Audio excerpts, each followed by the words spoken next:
That's funny, because 150 years ago, it was the nuclear family that was destroying society, and it was all women's fault. It's almost as if it doesn't matter what the problem is or what actually caused it, you just immediately jump to blaming those uppity women for not knowing their place.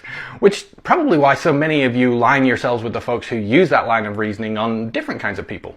So let's do a quick history lesson. Before the Civil War, 90% of Americans were self-employed. 3/4 of them owned and operated their own small farms, the rest had workshops and small stores. They worked where they lived and lived in much bigger families. The average in 1800 was 7 to 8 kids. Also, 75% of those over 65 still lived with their adult children. But this also included aunts and uncles, apprentices and farmhands. There was a much larger community there raising the children, and the children, when they were of age, would be working alongside their parents. Industrialization of the late 19th and early 20th century brought about a number of changes that drove up adoption of these single-family households. The first is that family sizes were naturally shrinking. By 1900, families were averaging only 3 to 4 children. Self-employment also nosedived, and men were forced to take jobs in factories and offices. By 1910, there were 5.6 million clerical workers, a number that had increased 700% in just 4 decades. No longer living where they worked, these men were leaving behind their families for 60 hours a week to go work these jobs.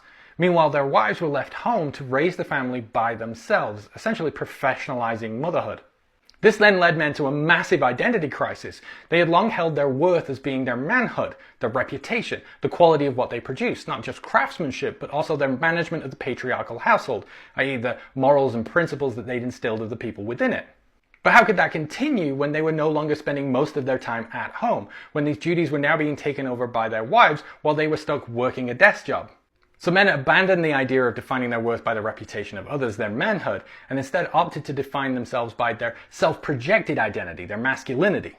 But masculinity stands in opposition to and in fear of femininity, which is why so many critics of the period argue the biggest danger to society was that of feminized young boys, because they were now spending so much time alone around their mothers.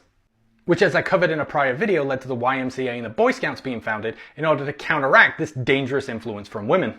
So anti-feminist men were claiming the rise of the nuclear family was a destabilizing influence and women were to blame. And here they are again saying the decline of the nuclear family is a destabilizing influence and women are to blame. Gentlemen, it seems like it's time to update the playlist, because for the last 150 years, you've only been playing the same one damn song.